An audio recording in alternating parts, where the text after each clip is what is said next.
thank you so much for stopping by. My name is Melissa with 1S, but you can call me Mel, and today I am finally going to be cutting and propagating my Rhaphidophora Tetrasperma. I will be showing you from me cutting the plant to me placing the cuttings in water, soil, other mediums.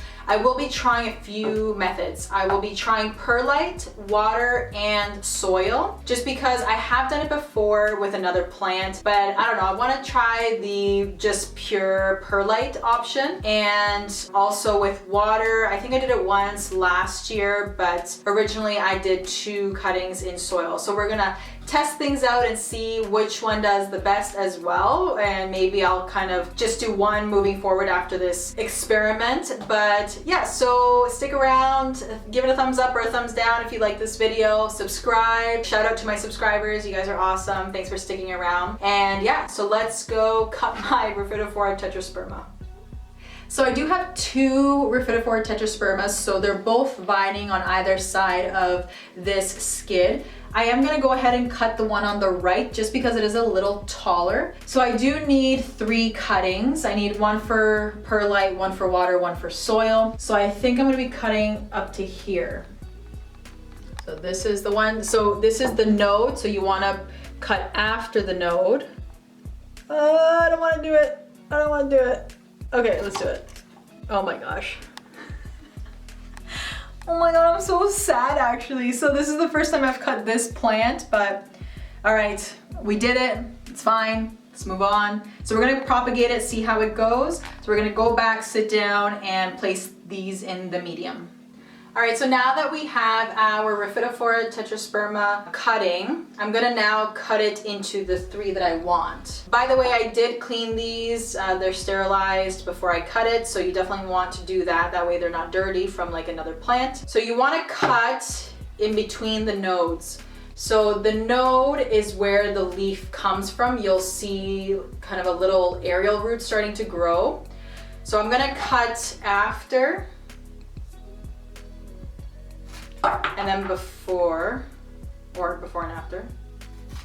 Okay, so that is going to be 1 cutting. I've seen some people let it callus over, so I may do that just for like half an hour, just so that either side of the plant does not rot while it's in soil or water or whatever. So same thing, there is the aerial root or the node, so I'm gonna cut in between again. Okay, so there is another cutting, and then this one has 3 leaves, but this one got damaged because it was actually hitting the ceiling. So I'm probably going to cut it down here and leave the leaf or take it off.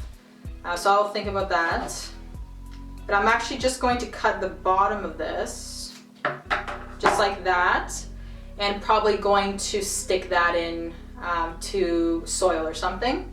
So this one will continue to vine upwards. So those are the 2 leaves that are on top, perfect leaves. This is a cute little new leaf, which is why I wanted to cut this now, just because I don't want the next leaf to start growing just yet. So I was waiting for this one, and now you can see that there's a new growth point coming as well.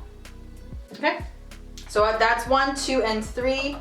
Now we are going to place them in the medium. All right, so for the first method to propagate your Rhaphidophora Tetrasperma, I will be using water. Okay, it is in a small container, and that's one tip I can give you, is that make sure you're not placing 1 cutting in a big container of water. Like a container like this big is way too much for 1 little cutting, or a big jar. That's why I just take a little container and then I place the cutting in there. Make sure that the node is submerged in the water.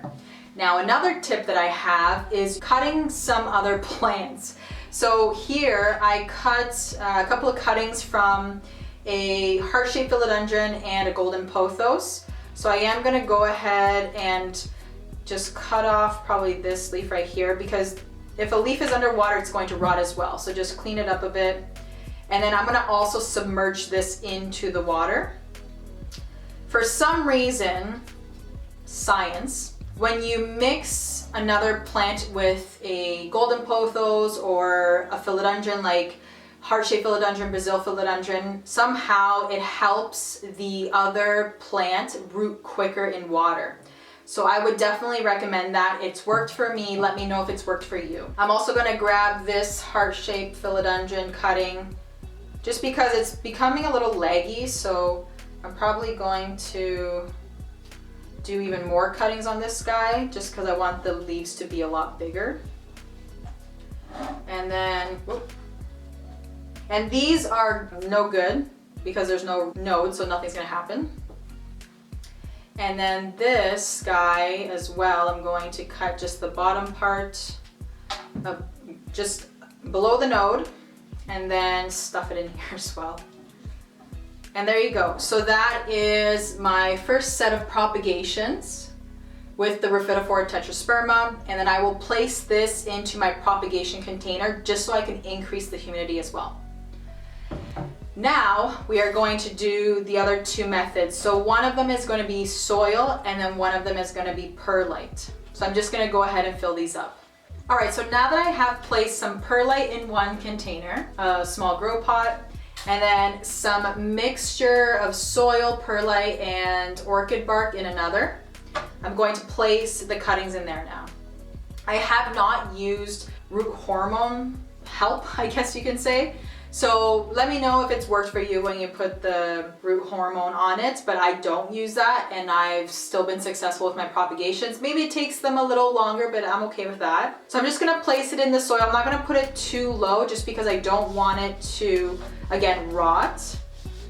So I'm just gonna keep it like that. The reason why I'm using these tall ones, one, because I don't have any other ones, so I'm just reusing these. And two is because these have to start to grow their own root system, right? So I don't want it to be toppling over. So it's actually helpful that this one's a little bit longer. So I just placed it in the soil there. And then for our last cutting, this one I'm going to place in the perlite like this. So I'm just going to put it into the perlite. So you see there, the node is in the perlite. So now what I'm going to do is give them a nice watering. That way the water comes out from the bottom, and then we're gonna place them into my propagation box. All right, so here is my propagation box. It's just a clear container with a clear lid.